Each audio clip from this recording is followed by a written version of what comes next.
My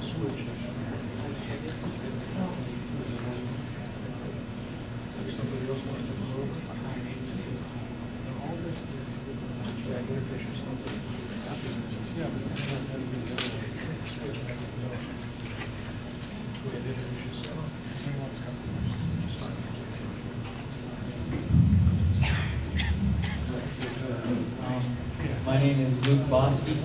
I'm fellow MC for the evening, and I'll be introducing the candidates for Trumbull County Commissioner. First off, we will have Lisha Pompili-Baumiller.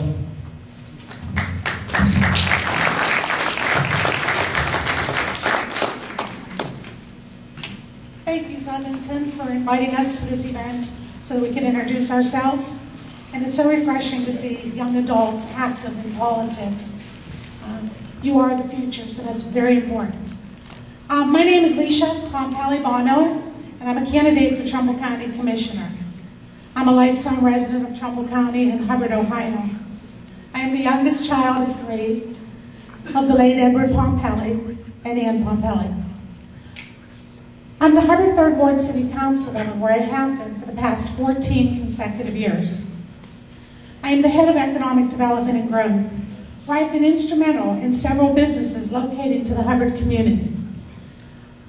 Businesses come and go, but I'm actually involved in those businesses coming. I sit down during the negotiations. I make sure that they're following all the guidelines before they get approved and go in front of our board and our zoning. It's very important to have strong communications when bringing new business into the area. I have been elected as the President Pro Tem and also the Hubbard Union Cemetery Board by my peers. I feel that my strongest points are the fact that I have 31 years of business banking experience. I've written a book on collections and negotiations. I would be a strong advocate for the Trumbull County taxpayers, as well as a guardian of our tax dollars. And with my strong communications and negotiations, I would be able to be instrumental when sitting down during negotiations and contracts and bringing new business.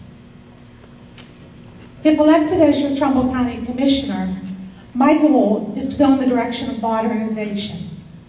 I feel that theoretically, countries, states, and counties that want to grow rapidly need to move into this area of modernization, and we're not there. We're not aggressive enough.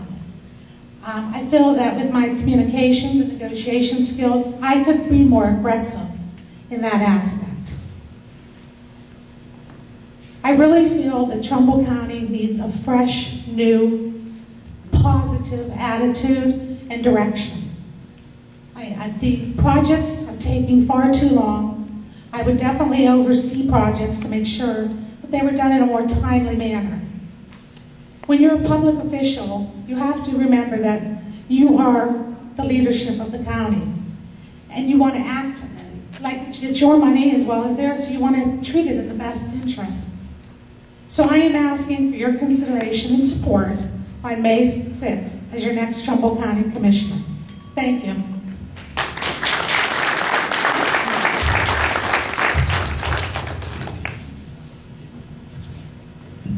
Next up, we will have Patricia Paridon.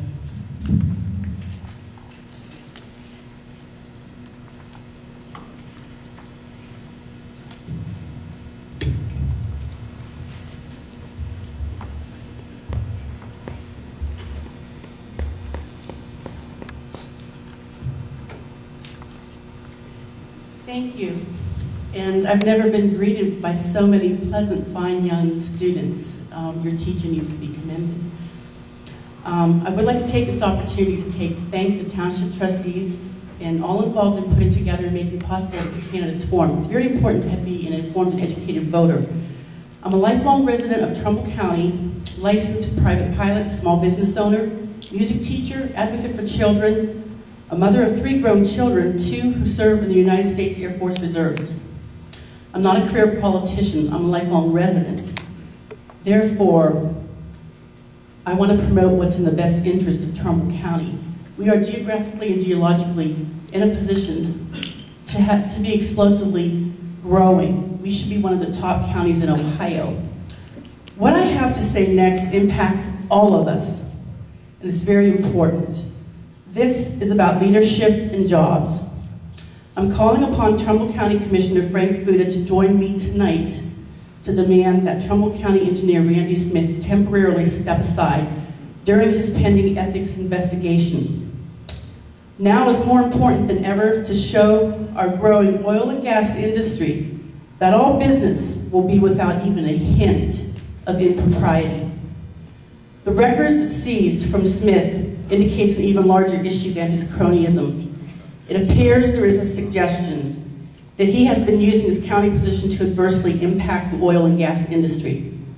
Commissioner Frank Fuda understands that the ethics charges against Smith are fatal. Now is the time to show leadership, not only to the citizens of Trumbull County, but to the job producers and the private sector, that no corruption will be tolerated.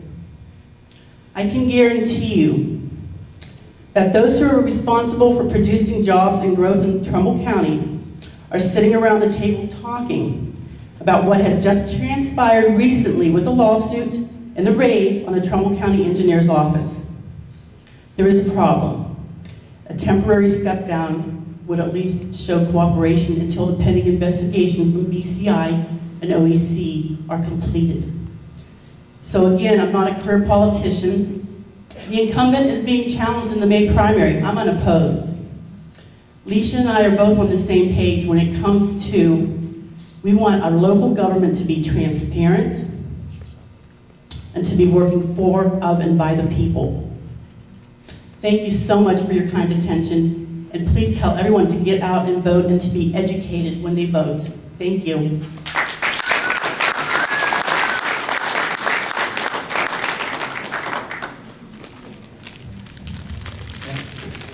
Next up, we have Frank Fuda.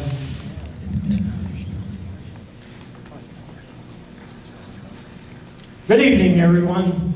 Thank you for inviting me to your forum tonight. Now, as a candidate, 7 years ago, I made many promises to the citizens of Trumbull County. And I assure you, I fulfilled every one of those promises. One of the main problems we had was unity in the Commissioner's office. My first promise was to bring unity to the Commissioner's office. We not only brought unity to the Commissioner's office, but every one of our elected officials worked together for the common interest of our county. When I go to county commissioners meetings in Columbus, Washington, commissioners can't believe that we have a county of elected officials working together to make the county a better place. My second promise was infrastructure improvements. At the end of this year, we will have completed almost $60 million in sanitary sewer projects. Those are problems that we have in our townships. We utilized $30 million in grant money. By doing so, we've eliminated over 20% of the septic systems. What this does is make it easier for people who have to sell their homes, for businesses and industries that want to locate here. Many of them don't want to come into an area where they have to deal with septic systems. My third promise was fiscal responsibility. By cutting wasteful spending, we were able to cut our budget from $45 million to $42 million. Just recently, we had to raise it to 43, a little over 43. My fourth promise was economic development. Since 2008, $8.5 billion have been invested, $8.5 billion in the Mahoning Valley. Trumbull County is rated 6th in the country for bringing industries and businesses to their county and for expanding the existing businesses that we have. Places like Star Forge just invested $25 million. They hired 30 new people. FlexStrut expanded their business 4 times. They added jobs each time that they expanded their business. We work very closely with the Chamber of Commerce, our Planning Commission, and our Port Authority. Together, we have brought many jobs. We're 6th in the country. So when my opponent talked about economic development, well, we're 6th in the country. I want to thank you for inviting me here tonight. Together, I work very closely with all our township trustees. Together, we've made Trumbull County a better place in which to live. I need your support tonight. I need your vote in May so we can make Trumbull County an even better place in which to live. Thank you.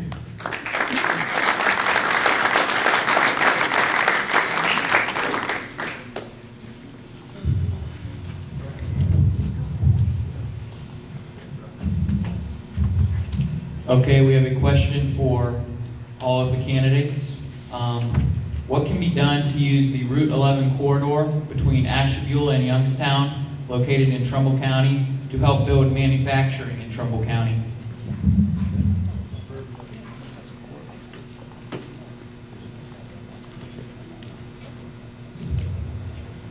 It's a joint effort right now. We have had meetings in Trumbull County and meetings in Mahoning County. It's going to take a while for this to happen. The idea is to actually expand businesses from Bellerick all the way into Girard and into Youngstown. Now, when some of these companies come from other countries in particular, like Bellerick, they don't want to see a plant that doesn't have a good appearance. They expect landscaping. They expect the area to be, when their executives get off that plane and drive to that plant, they want to see a nicely landscaped area. We've used our inmates several times to clean up from Girard to Bellerick. There were a lot of problems with the people throwing things in the garbage, or garbage out the windows in the cars. We sent our inmates out several times to take care of that.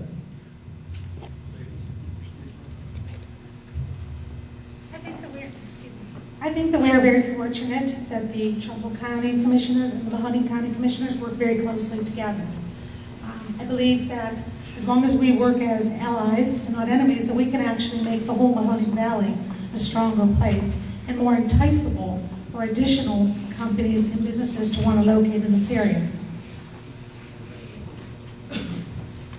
I am not in a position to talk like Frank did because I'm obviously not at those meetings. But you got to go back to the basic supply and demand law. When there is a demand, it's going to happen. And people will be encouraged to put things together and make things happen faster when we have companies coming in here who want to build and grow in Trumbull County. Okay, thank you. The next question is for Mr. Fuda. How do you pick the particular sanitary sewer project in Trumbull County? Well, we have to go by our opportunity to get grant money. Most of these projects are very expensive. Some of the projects are in areas where there are low-income families, so we go after low-income grants, and we're able to do those projects for them. Other grants are available for economic development. The 193 project is an economic development project. We've done 3 phases. We're on the 4th phase there. We've been able to get economic development money for that. There are already many businesses that are going to locate there as soon as this 4th phase is completed. Now, we're already working on the 5th phase. We're looking for the grant money to take it past the airport. So we have more opportunities for businesses and industries to use that strip. Okay, thank you. The next question is open for all the candidates. Will you be transparent when you become the elected commissioner, and how do you plan to do that? I believe that a public official should always be transparent. When you're holding your meetings, it should always be in an open forum. I don't believe in having to submit a question prior so that it can be reviewed. You should be able to ask a question on the floor at the time. I feel that as a public official, you should be prepared and educated in those different areas that you're going to be asked questions. So you should be able to do it on the floor so that people can see how you came about your answers and how you came about solving that problem or what you're going to do. I don't believe in always being in the back room. I don't always believe in total unity either. I know my opponent spoke about unity, and that's why we have 3 commissioners, so that you have different ideas. I'm not saying that I want to see arguing and fighting. I believe in diversity, though, and everybody has opinions and ideas. And I think that you should be open in front of people so that they hear your ideas and they hear why you're voting the way you are or why you're choosing to do something. And I agree with Lisha on all of that. The people are on the ground floor. They're the ones most affected, so we need to listen to when the people do have a concern, and not to close those doors or not allow them to speak. I believe in complete open transparency. The Ohio Public Records Act and the Sunshine Laws are very clear. And what happens when you don't obey those, that's when lawsuits happen, and that's when the taxpayers pay. I've always, always believed in open, transparent government.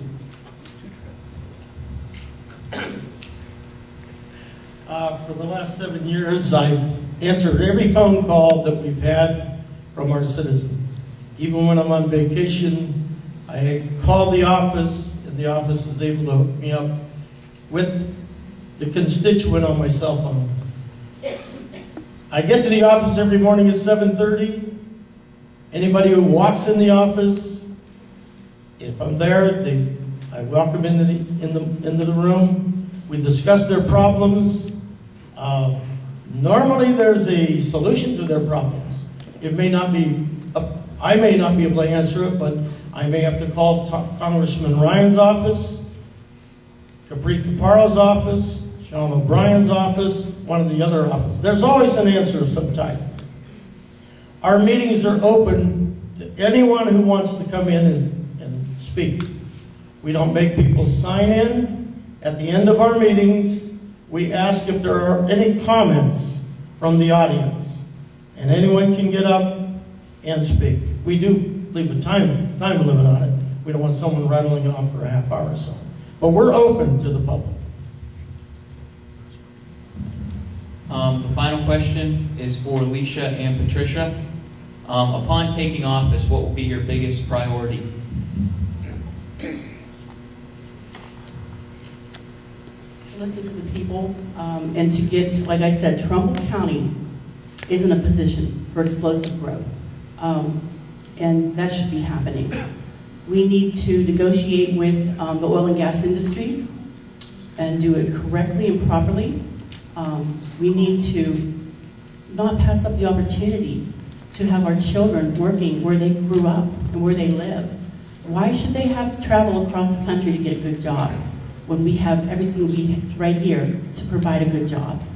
We just need good leadership and good negotiators. And that's what I'm committed to doing. Okay, that was a hard one to follow, because it's all the same. I do believe in strong communications, okay? And I truly believe that as a public servant, you have to be open to work with diverse groups of individuals, and you have to be a public servant for all the people. You know, it just can't be certain individuals or certain groups. You have to be open-minded and work for all the people for the betterment of the county. We need to start on the ground level so that it will continue to move all the way up. Okay, thank you all very much.